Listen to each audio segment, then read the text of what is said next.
My thanks to Bring Me to Life Radio, and welcome to the Cinema Scribe.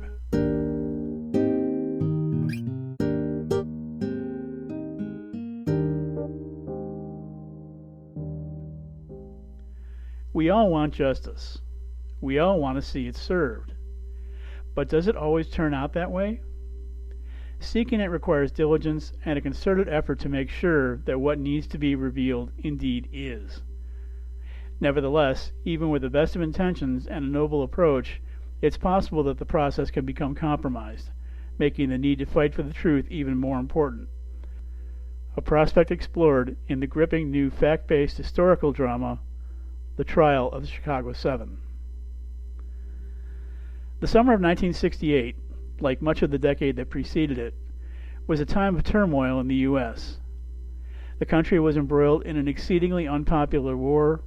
Riots plagued the streets of American cities. The assassinations of Martin Luther King Jr. and Robert Kennedy shocked the nation. And angry, sometimes violent protests on a variety of social issues were breaking out seemingly everywhere. And with a critical election coming up, the tension level swelled, especially as reformers and establishmentarians clashed both literally and ideologically. But for everything that happened thus far, the most dramatic outburst was yet to come during the Democratic National Convention in Chicago. The Windy City was about to become a flashpoint between protesters seeking change and an old guard determined to preserve order and, if possible, do whatever it could to squelch dissent, even if presented peacefully. In the run-up to the convention, a number of protest groups began organizing their events. They did so in an orderly fashion, too, even going through proper channels to obtain permits for their rallies and marches. However, when the city learned who these applicants were, officials systematically turned down virtually every request submitted by anyone with leftist or anti-establishment leanings, under express orders from Mayor Richard Daley. Needless to say, such blatant, prejudicial treatment did not set well with the protesters, who vowed to move ahead with their plans, all the while insisting on remaining peaceful in their approach. Various groups began making their arrangements, including the Students for a Democratic Society under the leadership of Tom Hayden, played by Eddie Redmayne, and Rennie Davis, played by Alex Sharp. The Youth International Party, led by Abby Hoffman, played by Sacha Baron Cohen, and Jerry Rubin, played by Jeremy Strong. And the National Mobilization Committee to End the War in Vietnam, whose efforts were organized by David Dellinger, played by John Carroll Lynch, with the assistance of Lee Weiner, played by Noah Robbins, and John Froines, played by Danny Flaherty. Black Panther Party leader Bobby Seale, played by Yahya Abdul Mateen II, also planned to make an appearance to give a speech. However, despite intentions to keep matters nonviolent, that's not how events played out. As the convention began and protesters assembled, circumstances took a violent turn when demonstrators found themselves in skirmishes with Chicago police. To make matters worse, the whole spectacle played out uncut on national TV for the entire nation to see. But as tragic and embarrassing as all this was for both the Windy City and the nation as a whole, the situation was about to become even more distressing and humiliating. With the election of Republican candidate Richard Nixon as president in November 1968, the nation's political and social direction took a dramatic turn to the right, and Nixon was only too happy to oblige those leanings. Together with newly appointed Attorney General John Mitchell, played by John Doman, the Nixon administration wanted to make an example of the protesters. As grand jury investigations into the incidents of August 1968 unfolded, the new chief executive and his minions clandestinely encouraged the orchestration of what was essentially a show trial aimed at bringing down the demonstrators, and, it was hoped, to break the backs of their movements through successful court decisions against them. In the wake of these formal inquiries, charges were filed against Hayden, Davis, Hoffman, Rubin, Dellinger, Weiner, Froines, and Seale on the grounds of violating the federal Rapp-Brown law for conspiracy to cross state lines to incite riots, despite the fact that most of them didn't know one another until they met in Chicago. Given that, one might naturally ask, how could that constitute a conspiracy? When the trial began in September 1969, The prosecution was represented by attorneys Thomas Ferran, played by J.C. McKenzie, and Richard Schultz, played by Joseph Gordon-Levitt. The majority of the defendants were counseled by attorneys William Kunstler, played by Mark Rylance, and Leonard Weinglass, played by Ben Schenkman, of the Center for Constitutional Rights. Seal's lawyer, however, was not in attendance due to health issues, leaving him without representation, a fact that he repeatedly raised before the court but was summarily ignored. These were among the many unfounded and inexplicable rulings handed down in the case by presiding Judge Julius Hoffman, played by Frank Langella, who was clearly biased against the defendants, nearly always turning down their requests while gladly approving the motions of the prosecution. It wasn't long before it became obvious that the fix was in, especially since Schultz and Ferran were operating under explicit orders from Mitchell to get the convictions the government wanted, no matter what it took. And because of that, the courtroom quickly turned into an unmitigated circus. For example, Seal's outbursts over the denial of his lack of representation motions frequently turned boisterous, prompting his supporters, such as fellow Panther Fred Hampton, played by Kelvin Harrison Jr., and others, to loudly begin chanting claims of judicial discrimination. It subsequently became more than a little suspicious when Hampton turned up dead shortly thereafter. Meanwhile, defendants Hoffman and Rubin routinely mocked the procedures and decorum of the court, calling the proceedings a political trial and routinely shouting out profanities, including directly at the judge. Then there were numerous charges of contempt that the judge issued against the defendants and their counsel, distributed so freely that it was as if he were handing out Halloween candy. And all of this is but a mere sampling of the unbelievable events that went on. The key issue in the case, of course, was who started the violence that broke out during the protests. In testimony offered by undercover operatives, played by Caitlin Fitzgerald, Wayne Duvall, and Mike Garrity, the defendants were undeniably pegged as being at fault.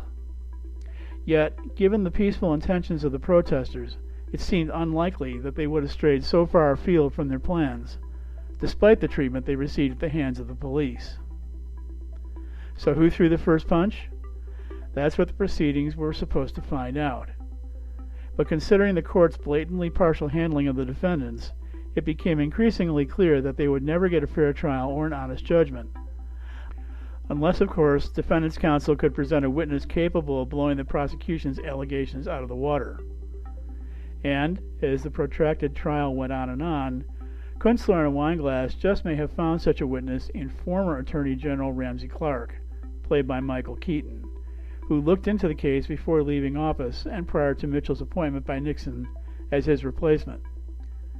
Clark's contention that the inquiry found nothing to support pressing charges against the defendants could completely turn the tide of the trial, provided he would be allowed to testify.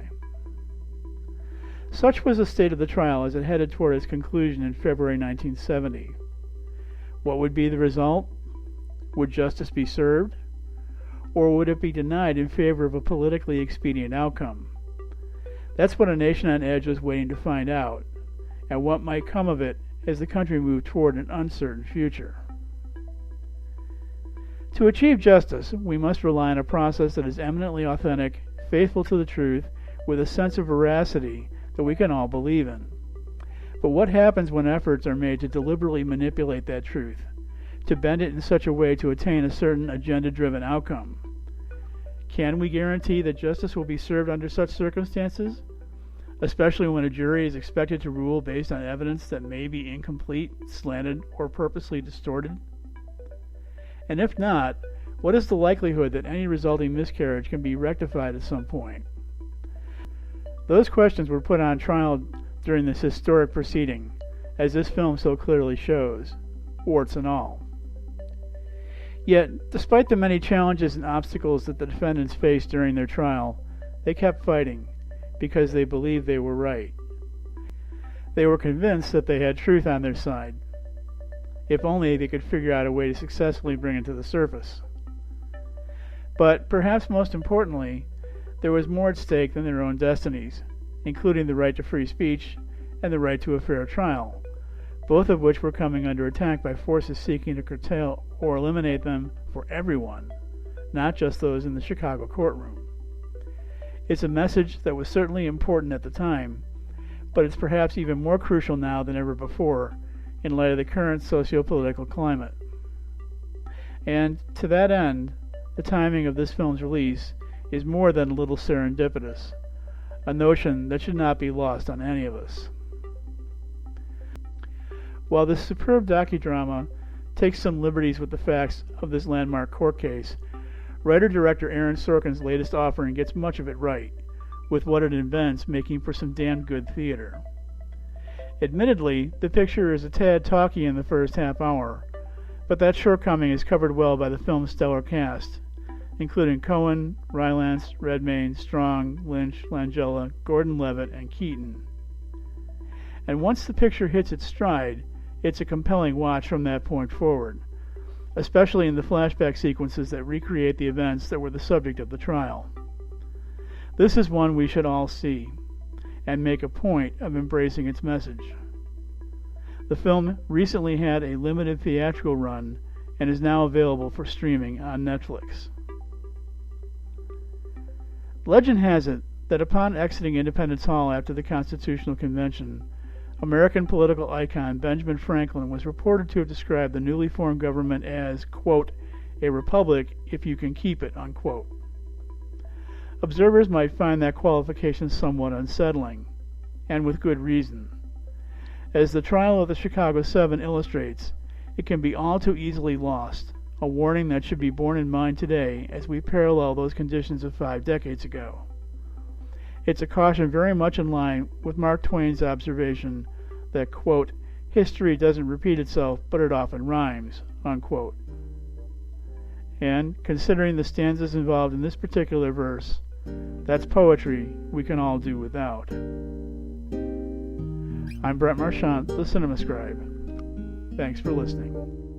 A lifelong movie fan and longtime student of metaphysics, Cinema Scribe Brett Marchant is the award-winning author of Get the Picture, Conscious Creation Goes to the Movies, Consciously Created Cinema, The Movie Lover's Guide to the Law of Attraction, and Third Reel Conscious Creation Goes Back to the Movies, all of which provide reader-friendly looks at how the practice of conscious creation, also known as the Law of Attraction, is illustrated through film. Brett maintains an ongoing blog about metaphysical cinema and other self-empowerment topics through his website www.brettmarchant.com. He's also the movie correspondent for the Good Radio Network and New Consciousness Review Magazine and Radio, with additional writing contributions to Smart Women's Empowerment, The Happy Guide, Library Journal, BeliefNet, Vivid Life, New Age News, and Master Heart Magazine. Brett holds a BA in Magazine Journalism and History from Syracuse University. Again, check him out at www.brentmarchant.com.